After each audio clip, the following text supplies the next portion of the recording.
Bem, quando a gente vê, é um vírus grande, né? Então é um vírus que tem glicoproteínas, entre elas a glicoproteína S, né? Essa glicoproteína, ela é a glicoproteína que vai se ligar a esse receptor, ECAS2, que se encontra não somente nas células pulmonares, e sabe-se que ele se encontra em grande quantidade nas células do intestino, rim, parede do endotélio, ou seja, vascular, a nível do sistema nervoso.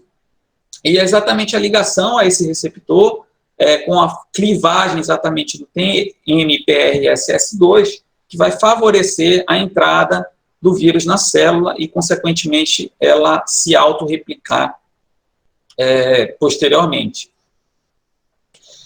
E quando a gente fala do sistema renina-angiotensina, ele que exatamente vai descrever, em grande parte, a fisiopatologia da doença, né? Isso não só para o acometimento pulmonar, que até bem pouco tempo atrás acreditava-se que o acometimento era única e exclusivamente do pulmão. E passou a se perceber posteriormente que não, que acometia outros órgãos a depender da fase da doença.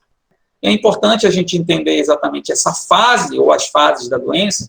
O paciente, quando chega no hospital, geralmente ele chega com 7 dias de evolução da doença, que já é uma fase 2, né, em que está iniciando a fase inflamatória e finalizando a fase de replicação viral.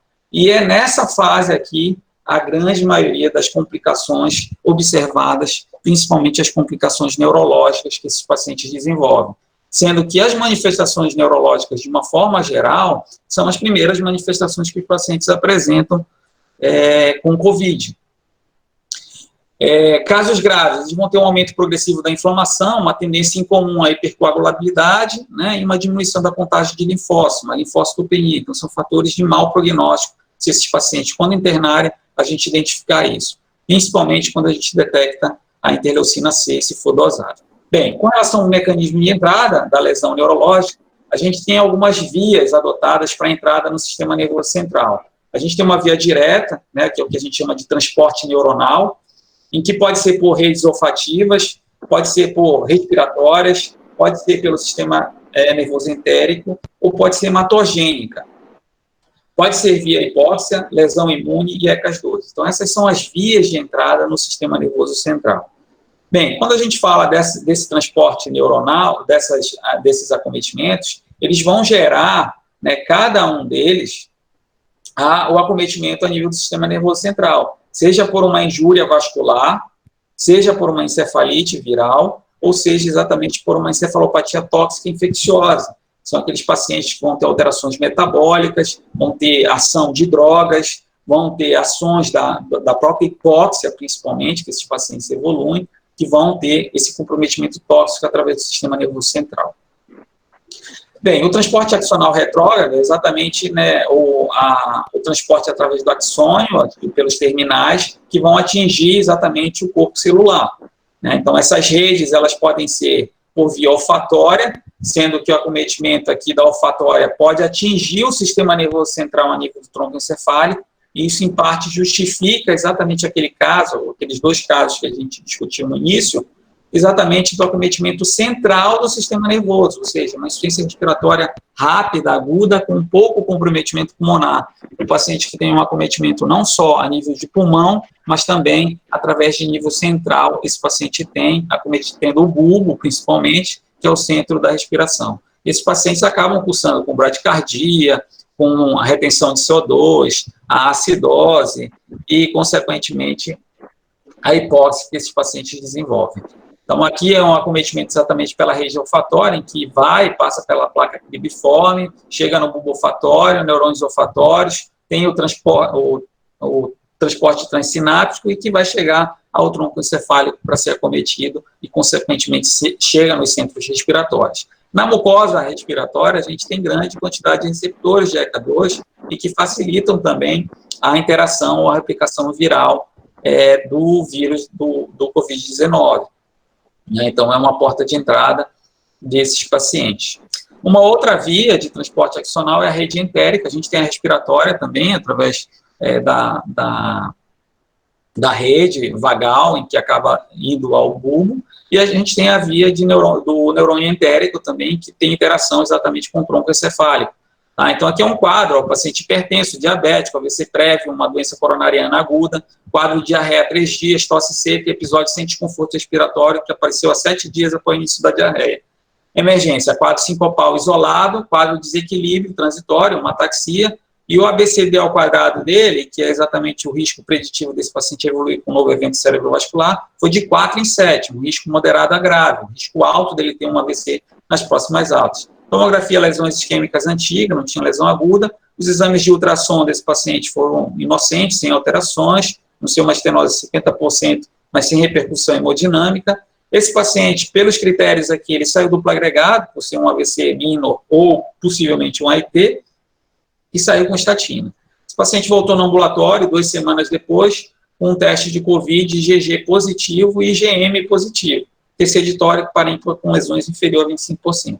Aqui é um caso que iniciou o quadro com quadro de diarreia, e o paciente abriu o quadro exatamente com quadro sincopal e não um quadro respiratório em si, né? Então, aqui provavelmente a via de rede entérica foi a que participou. Quando a gente fala dos enterócitos, eles têm muito mais ECAS2 do que a nível das células pulmonares, células alveolares, epiteliais. Então, a grande quantidade de enterócitos compostas por ECAS2. Então, há uma suscetibilidade de ação do vírus a nível intestinal muito grande. Com relação à fisiopatologia, ela pode ser uma agressão a nível dos receptores direta, liberação ou lesão por relacionada às citoquinas, pela hipóxia, com certeza, e através do transporte neuronal, axonal retrógrado, que a gente comentou. As principais complicações estão relacionadas principalmente às doenças cerebrovasculares, às encefalopatias, a síndrome de Guillain-Barré e interações medicamentosas. Bem, partindo exatamente para as manifestações ou complicações, a gente divide aqui em as encefalopatias em geral, as encefalopatias virais, a anosmia, a ageusia, as doenças cerebrovasculares e as encefalopatias tóxicas infecciosas.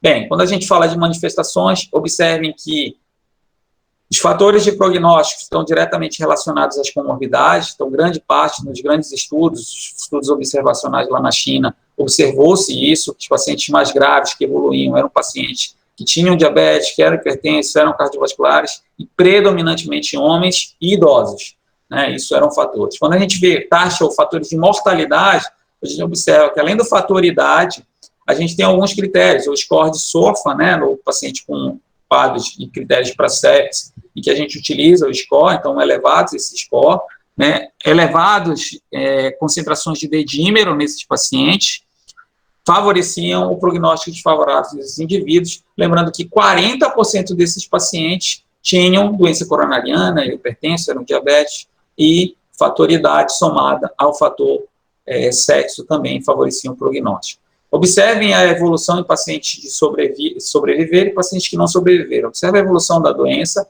e observem que no nono, pacientes que sobreviveram geralmente no 9º dia, evoluíam com desconforto no 10º dia. Os pacientes que não sobreviveram, sepsis no 10º dia, mais tardiamente desconforto respiratório, sendo que lá pelo 15º dia, esses pacientes já evoluíam com doença renal, né, insuficiência renal aguda, insuficiência cardíaca, e, consequentemente, infecção secundária, choque séptico e óbito. Antes dos 20 dias, esses pacientes evoluíram. E quando a gente observa marcadores de prognóstico que esses pacientes apresentavam, olha a curva e que tem tudo a ver com a evolução da clínica. Então, os pacientes tinham D-dímero elevado a partir do 10º dia, 13º começa a elevar até por volta do 21º, 22º dia. Isso vale para a interleucina 6, isso vale para os níveis de ferritina, isso vale para a linfopenia, que esses pacientes cursam com redução, tá? Isso vale para o ácido lático. E também vale porque os pacientes acabam cursando com alterações com os níveis de troponina. O risco de lesão cardíaca é grande que esses pacientes acabam cursando. Vocês observam também a elevação da troponina. Então, são fatores de prognóstico.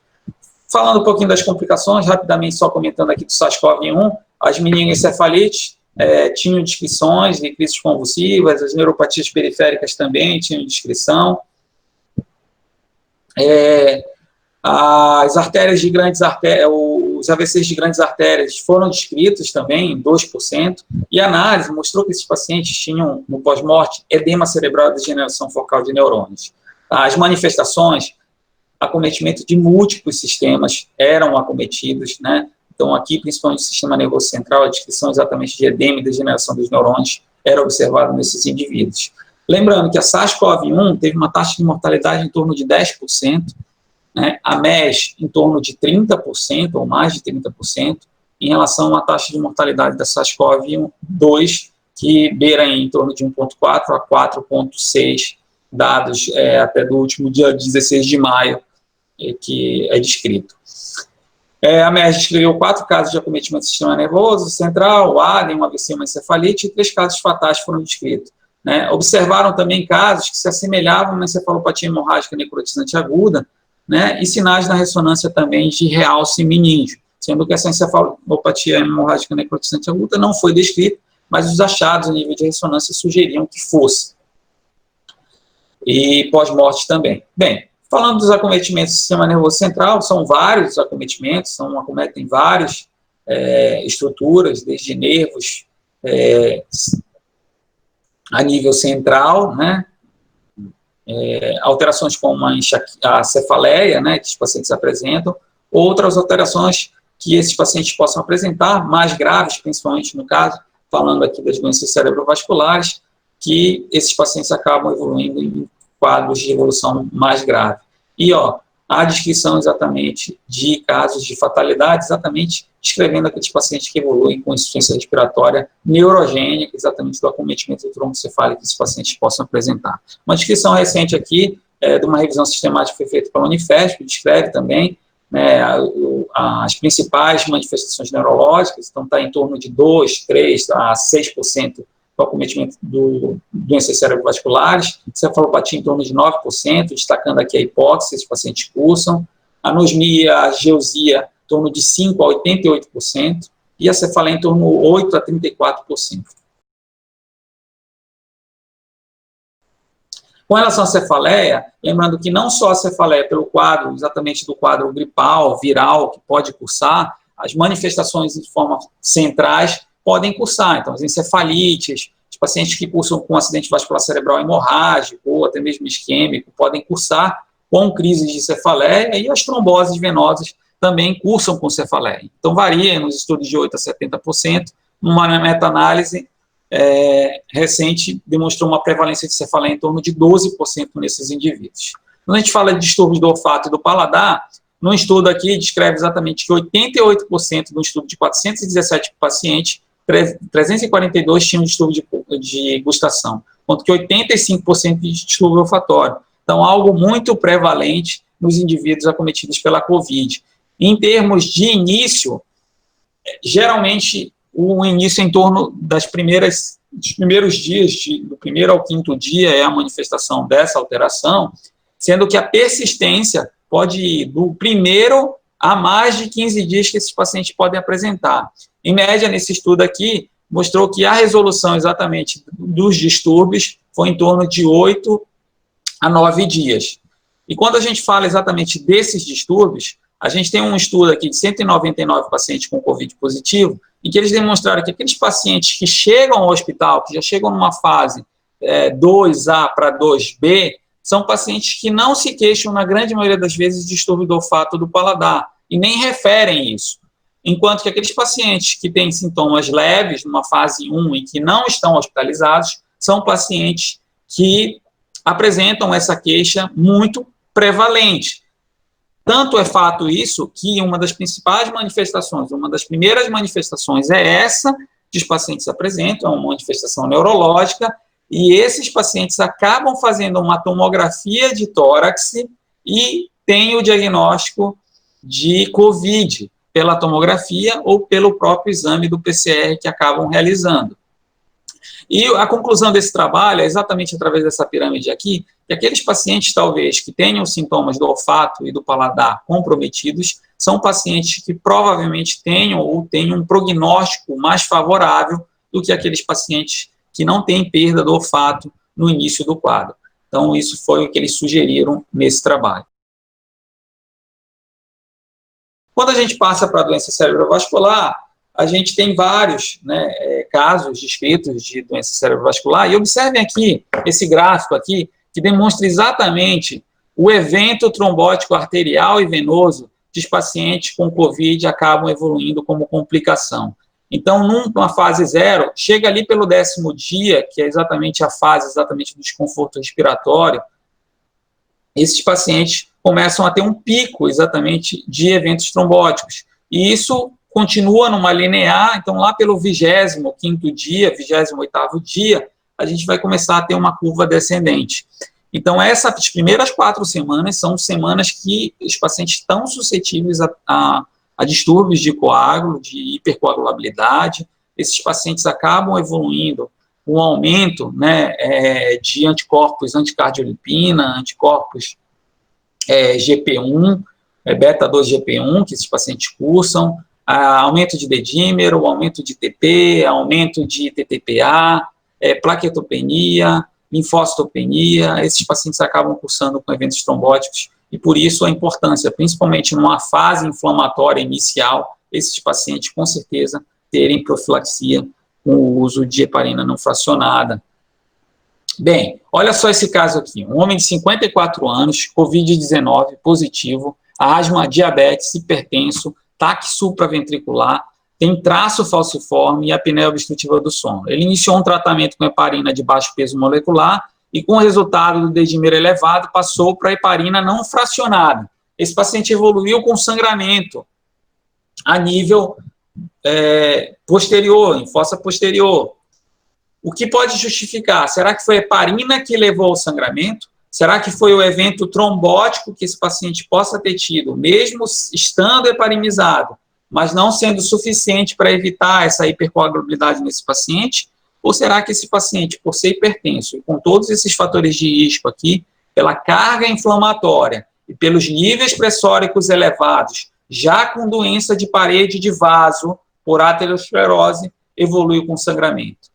Então, essa é algo que a gente não tem como afirmar qual foi a causa exatamente do evento. Então, são múltiplas causas. Então, a gente está diante de um paciente com fatores de risco, diante de uma tempestade inflamatória e uma hipercoagulabilidade numa fase aguda da doença e que, com certeza, favoreceu o sangramento nesses pacientes. Esses pacientes cursam. E mais um detalhe, esses pacientes, numa fase aguda, acabam fazendo uso do corticoide, que favorece o aumento dos níveis glicêmicos e o aumento dos níveis pressóricos, que favorecem também o sangramento.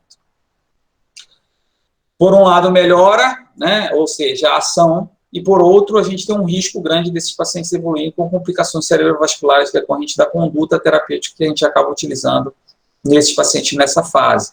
Bem, em termos de evidência que a gente tem, os trabalhos, na verdade, a gente tem casos relatados e a gente tem estudos retrospectivos. Talvez o de Mal seja de maior N, né, que descreve que deu 2,8% de pacientes com AVC, e o de Lee, aqui, ele descreve exatamente o acometimento de 5% dos pacientes com AVC isquêmico, 0,5% de trombose venosa, 0,5% de acidente vascular cerebral hemorrágico. A gente está diante de um contexto em que hoje, se chegar um paciente com acidente vascular cerebral, imediatamente a gente tem que suspeitar que esse paciente possa ter COVID. Então, a gente tem que criar protocolos exatamente de diagnóstico. Então, automaticamente, o paciente teve um AVC, é igual a tomografia de crânio e tomografia de tórax. Não tem como a gente não fazer uma tomografia de tórax nesse paciente, porque esse paciente pode ser uma suspeita ou pode ser um caso assintomático de COVID. E a gente precisa de exames exatamente para confirmar isso, né? É importante que grande parte desses pacientes, os que chegam em janela terapêutica e que confirma que é COVID, aí vem a dúvida exatamente com relação à nossa terapia. Se esse paciente chegou em janela terapêutica, a gente segue o nosso protocolo com todas as medidas protetivas que se deve ter para o atendimento a um paciente com COVID ou com suspeita de COVID. Sendo que, em termos de, se ele está numa janela terapêutica para trombólise, a gente precisa exatamente ter uma segurança com relação à fase da doença e, principalmente, a coagulograma desse paciente, porque isso é fundamental para a gente pesar o risco e benefício para que esse paciente não sangre, né? Então, se a gente observar que esse paciente tem um dedímero alto, tem taxas de coagulabilidade alta, TP alargado, esse paciente provavelmente tem um risco muito maior de sangrar, mesmo estando em janela terapêutica. Então, talvez esse paciente possa se beneficiar, se for uma oclusão proximal, de uma trombectomia. Um outro dado importante é exatamente que esses pacientes possam chegar em janela não terapêutica. Então, se ele preencher critérios para trombectomia, esse paciente com certeza vai para a trombectomia ser abordado para que seja tratado. Sendo que se esse paciente tiver sintomas respiratórios, é fundamental que esse paciente seja intubado, seja sedado e que a gente tenha um controle pressórico. Se a gente deixar níveis pressóricos maiores do que 14/16 durante o procedimento, esse paciente vai sangrar. E se a gente deixar níveis abaixo, esse paciente pode ter o risco de ter isquemia. Então, isso são dados importantes para que a gente controle os parâmetros de oxigênio nesse paciente e, ao mesmo tempo, de PCO2, que vai ter influência na questão da microcirculação e pressórico nesses indivíduos. Lembrando que hoje a gente vive no mundo dos devices, aqui, na verdade, a gente está tendo uma aula exatamente através de aplicativo, né? Então, algo inovador para nós, então, uma nova mudança nos mundos, assim como no tratamento, que hoje a gente já tem a telemedicina, já tem o telestroke, tem o atendimento ambulatorial, né? Mas a gente está lidando exatamente com videochamada através de familiares, exatamente pelo isolamento desse paciente e a falta de contato que a gente acaba tendo com esses pacientes. Então, medidas exatamente através de dispositivos para facilitar e protocolos ou procedimentos para triar esse paciente no pré-hospitalar e no hospitalar para o tratamento desse indivíduo com segurança. Então, fazendo todas as medidas, então, o paciente com suspeita faz uma tomo de crânio, faz uma CT perfusão, faz uma tomografia de tórax, faz as medidas, vai, máscara no paciente, todos os nossos EPIs e, consequentemente, todas as medidas de proteção devem ser feitas e devem ser consideradas na exposição de um paciente com suspeita ou com COVID confirmado na internação desse paciente. Lembrando que não existem paredes, né, quando a gente está diante de um acidente vascular cerebral, então todos os setores estão ligados quando é acionado esse código AVC. Bem, mas mais recentemente foi descrito exatamente de forma alarmante no Washington Post, né, em várias mídias sociais, jornais, né, principalmente americanos, exatamente da maior quantidade de pessoas saudáveis, com 30 a 40 anos, com mal por apresentarem acidente vascular cerebral, de forma e acometimento de grandes artérias, né, então pacientes morrendo por AVC. E saiu exatamente um artigo, exatamente descrevendo alguns casos, né, que foram avaliados, e foram 5 pacientes aqui, descrito no New England, em que o que a gente observa aqui é exatamente pacientes, que desses 5, 3 tinham fatores de risco, ou seja, não eram pacientes que não tinham fatores de risco, então eles eram jovens, mas tinham fatores de risco que favoreciam ou tinham uma maior predisposição a ter um acidente vascular cerebral. E outros 2, eles não tinham fatores de risco. No entanto, acredita-se que pela fase talvez seja o fator inflamatório ou principalmente a questão trombótica pela hipercoagulabilidade que esses pacientes possam desenvolver. Mas é importante a gente deixar bem claro em que, quando a gente está falando de acidente vascular cerebral em jovem, ou acidente vascular cerebral de uma forma geral, 25% dos casos dos AVCs, eles são de causa indeterminada, né? Às vezes com diagnóstico ou com suspeita negativa, em que a gente amplia e a gente não encontra uma causa específica, uma causa embólica. Então, aqui está se justificando exatamente porque o paciente tinha COVID, o paciente, provavelmente, o COVID acabou levando a esse acidente vascular cerebral. E vem a interrogação exatamente aqui. Talvez nos pacientes com fatores de risco, a gente tenha a ideia exatamente que possa ser uma casualidade o paciente estar com COVID e não uma causalidade, já que eles têm fatores de risco para predispor esse acidente vascular cerebral. E nos pacientes jovens, se a gente não tiver uma causa específica, determinada, não foi investigada adequadamente, possivelmente a gente está diante de um COVID. É uma possibilidade, é uma justificativa. Caso paciente de 31 anos, febre, tosse, artralgia, cefaleia e perda da consciência, uma TC de crânio, uma hemorragia subaracnoide, COVID positivo, angiografia, um aneurisma dissecante da artéria cerebral posta inferior. Né? Aqui é um outro exemplo. Né? Será que foi o COVID, pela hipercoagulabilidade, pela lesão de parede, foi o motivo da dissecção dessa parede que levou a essa vasculite e, consequentemente, a dissecção dessa artéria?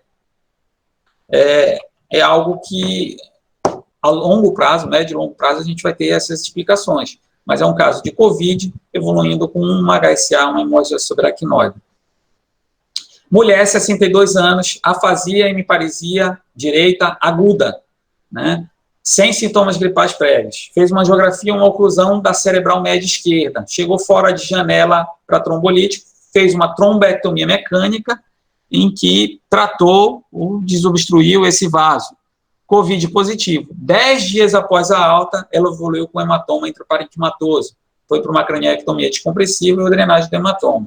E aqui, será que a fase, esses 10 dias, são o motivo de uma fase trombótica, de uma fase inflamatória, e que levou ou favoreceu esse sangramento, ou será que a trombectomia, por si só, tenha tido influência, por si só, pela ação desse quadro?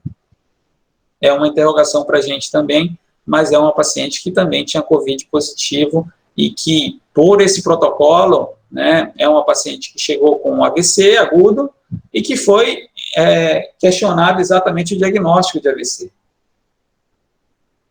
O diagnóstico de AVC, ao mesmo tempo, suspeita de COVID. Então, por isso que ela detectou COVID positivo aqui no diagnóstico. Pontos chaves do ponto de vista do tratamento do AVC. Então, o tratamento do AVC deve ser considerado no contexto do COVID, sendo avaliado caso a caso o melhor tratamento na vigência da janela terapêutica. O uso do trombolítico, do RTPA, ou da trombectomia, a gente tem que avaliar cada caso. Caso a caso, a gente tem que estudar e avaliar, respeitando as recomendações e se preocupando principalmente com os exames que possam excluir coagulograma, uma plaquetopenia extrema, um TTPA, um NR alargado, né, taxas elevadas de dedímero, né, são fatores que possivelmente vão favorecer esse paciente a ter um maior risco de sangramento, a gente tem que ter um certo cuidado, né. Ao mesmo tempo, aqueles pacientes que chegam para a trombectomia, a gente tem que ver se ele preenche os critérios para submeter à trombectomia, né. O acidente vascular cerebral, ele pode ter tanto uma hemorragia cerebral, como um isquêmico, como uma trombose. A coagulopatia, ela está associada principalmente à cascata inflamatória, isso não há dúvidas.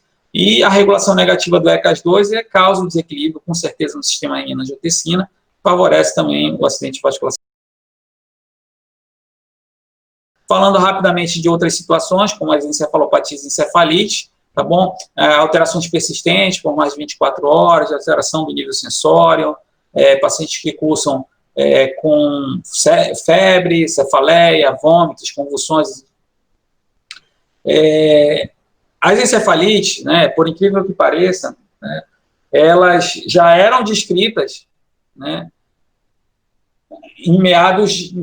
início de março. Em 4 de março saiu a primeira publicação. Até então, a gente acreditava que não havia neurotropismo do SARS-CoV-2 a nível do sistema nervoso central ou periférico, né. Em 4 de março saiu a primeira publicação de uma encefalite viral em Pequim, né, em que se confirmou o vírus a nível do líquor, né, e do pós-morte desse paciente, e logo em seguida, no Japão, teve um outro caso que se confirmou também, através do líquido cefalorraquidiano, de uma outra encefalite que acometeu um paciente no Japão. Os achados clínicos e de imagem, então 44% dos pacientes com encefalite, principalmente pacientes graves, são encontradas em ressonância esses achados desses indivíduos. Não há evidência, né, por exemplo, do achado, por exemplo, esses 2 casos, Pequim e Japão, tinham análise do SARS-CoV no líquor, mas na grande maioria das vezes a gente não tem esse achado no líquido cefalorraquidiano, né, a grande maioria não dá negativo. A encefalopatia tóxica está relacionada principalmente à questão da hipóxia, mas tem os distúrbios, principalmente hepáticos, urêmicos, no caso renal, que esses pacientes cursam, mas a hipóxia é um fator que acaba agravando esses pacientes. E isso influencia exatamente para aquele pós-morte. Então, esses pacientes acabam cursando, aqueles pacientes mais graves, né, que cursam, que estão sedados, que estão com distúrbio hepático, distúrbio renal, estão com hipóxia severa, são pacientes que acabam tendo dificuldade no desmame ventilatório e provavelmente têm prognósticos menos favoráveis, né? E isso a gente observa, num caso que a gente vai mostrar aqui para vocês, com relação ao acompanhamento de um paciente de UTI. Aqui, a encefalopatia hemorrágica necrotizante, né, aguda, numa mulher de meia idade, um diagnóstico, quadro de febre, tosse e alteração do estado mental, tecido de cabeça sem contraste demonstrou hipoatenuação simétrica, medial bilateral do tálamo, e as ressonâncias com lesões hemorrágicas. Tem uma particularidade de serem lesões simétricas, né, a nível de tronco e de tálamo, né, então aqui lesões dos lobos temporais mediais e regiões subinsulares. Então, são características da encefalopatia hemorrágica necrotizante aguda. E isso é um caso grave, mas raro, né, em outras SARS, em outras pandemias que tiveram, a gente também encontrou em um ou outro relato de caso a encefalopatia hemorrágica necrotizante aguda. Bem, e observa aquele paciente grave a nível de unidade de terapia intensiva, como deve estar o cérebro desse paciente. Aquele paciente que está em hipóxia, em que a hipóxia vai favorecer uma respiração anaeróbica para esse indivíduo, a nível pulmonar, a nível encefálico, a nível intestinal, e a nível encefálico, propriamente dito, essa baixa carreada de oxigênio favorece exatamente a respiração anaeróbica, que vai quebrar os 2 piruvatos, vai provocar um meio mais ácido, vai provocar a liberação de ácido lático, consequentemente, para produzir esses 2 ATPs, né, a gente vai favorecer, por esse meio ácido, a entrada do cálcio na célula, consequentemente, a entrada do cálcio por osmolaridade vai favorecer com que essa célula tufe, até ela romper e liberar várias substâncias inflamatórias que vão provocar a microdilatação da microvasculatura e, consequentemente, o edema encefálico, o edema bioquímico secundário o processo encefálico que esse paciente está desenvolvendo. Rapidamente, as complicações neuromusculares, né, elas são relatos também.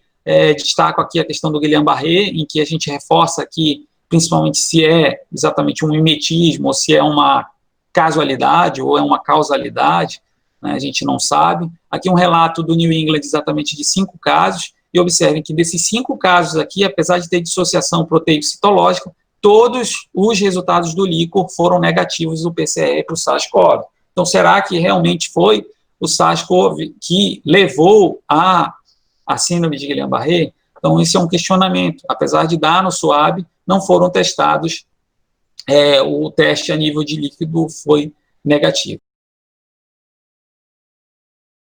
Bem, os transtornos psiquiátricos, eles estão envolvidos não só nas complicações, para a gente finalizar, do paciente com COVID, como aqueles pacientes que tiveram COVID, como uma crise pós-traumática desse paciente. Então, o isolamento favorece exatamente esses pacientes evoluírem com transtornos, provavelmente psiquiátricos, depressão, ansiedade, aumento da taxa de suicídios, né, em pacientes isolados, né, a crise econômica também aumentou a taxa de suicídio nesses indivíduos, né, e toda a fobia exatamente relacionada ao quadro, as incertezas com relação à pandemia, levam a esses pacientes evoluírem ou terem um aumento nos delírios no risco com o COVID. Então, limitações farmacológicas, né, que se tem para os pacientes fazerem uso, as visitas restritivas, os pacientes ficam isolados, sem acompanhante, as incertezas globais, né, a falta ou o fechamento das igrejas, né, ou a religião, os cultos, né, que acabam sendo restritos pelo isolamento, pela quarentena, e o envolvimento principalmente das disfunções neurocognitivas que esses pacientes acabam cursando, né? Então, são vários contextos. Então, alguns aspectos aqui da saúde mental que vale a pena a gente incluir aqui, os encargos com a saúde mental, né, principalmente nós, profissionais da saúde, que estamos diretamente envolvidos, tá? Os efeitos psicológicos da quarentena, isso é inevitável, sequelas neuropsiquiátricas aos que sobrevivem, e o gerenciamento principalmente com relação aos medos, né? Então, trabalhar de uma forma diferente a abordagem ao público, né, não só trazendo notícias ruins, mas principalmente pontos positivos e de achados a nível científico de avanços que a gente está tendo no combate à doença. Alguns achados de imagem, então os realces meníngeos, a hipoperfusão frontotemporal bilateral que esses pacientes possam apresentar a nível da ressonância, hiperintensidade focais indicativas de um AVC agudo ou subagudo, e lesões provavelmente por encefalopatias reversivas hemorrágicas e posterior, no caso o PRES, esses pacientes podem desenvolver também. Pontos chaves finais. Então, assim, para a gente finalizar, A pandemia atual, ela não tem precedente, né, na medicina moderna, e seus efeitos na saúde mental e humana provavelmente são heterogêneos, extensos, e de longo prazo. A gente ainda vai levar bastante tempo para a gente ter trabalhos baseados em evidência, para que a gente possa justificar a melhor terapêutica para esses indivíduos e a melhor condução. As complicações maiores ocorrem em pacientes graves, isso é fato, principalmente complicações neurológicas. As meningoencefalites, encefalopatia, infecção direta, né, pode ser pela anosmia, inflamação do sistema nervoso central pode ser exacerbada, né? Os eventos cerebrovasculares estão relacionados à hipercoagulabilidade, à endotelite, é uma casualidade, porque esses pacientes são idosos, têm fatores de risco. A síndrome de Guillain-Barré é uma casualidade ou uma causalidade? É um mimetismo molecular? A causalidade e os mecanismos patogênicos do envolvimento do sistema nervoso ainda estão sendo estudados, e a pergunta é, quais as consequências biológicas, psicológicas e sociais da doença a curto e a longo prazo? Essa é uma resposta que a gente precisa. Por isso é fundamental que não só durante a internação, mas na pós-alta, no acompanhamento ambulatorial, uma equipe multidisciplinar trabalhando diariamente, não só com a família, como com os profissionais de saúde, como também com os doentes, para que a gente tenha uma evolução, né, principalmente das alterações do estado mental que os pacientes possam desenvolver melhor a médio e longo prazo. E uma deixa aqui quais os reais efeitos exatamente da COVID perante doenças neurodegenerativas. Então, neurologista não gosta muito de bloqueador neuromuscular. Então, nessa pandemia, hoje virou moda a intubação exatamente usando os bloqueadores. Então, imagina a gente bloquear pacientes com miastenia graves, pacientes com doenças musculares, pacientes diabéticos com polineuropatia, longo tempo intubados com uso de curarizados, né? Como vão evoluir esses pacientes, como vai ser a reabilitação desses pacientes. E outras doenças neurodegenerativas que se interroga, né? O Bruno pode até comentar um pouco, né, que isso já foi descrito com relação ao H1N1, né, exatamente do vírus se alojar exatamente em células, né? Por exemplo, da doença de Parkinson, principalmente pelo mecanismo dessas redes, né, em que atinge o sistema nervoso central, no caso aqui a gente comentando a questão do olfato, a médio e longo prazo, qual que vai ser a replicação ou qual vai ser as consequências nesses pacientes com doenças crônicas ou neurodegenerativas. Com certeza, pacientes com quadros demenciais, os pacientes que tiverem acometimento encefálico ou até mesmo com doença do movimento, vão ser pacientes que vão ter complicações maiores, mas aqueles que tiverem efeitos menores, não tiverem complicações maiores de funcionalidade, como é que eles vão evoluir a médio e longo prazo, com o vírus lá alojado em células da substância nigra, né, e por aí vai. Bem, eu acredito que seja isso e a gente está aberto aí para discussão.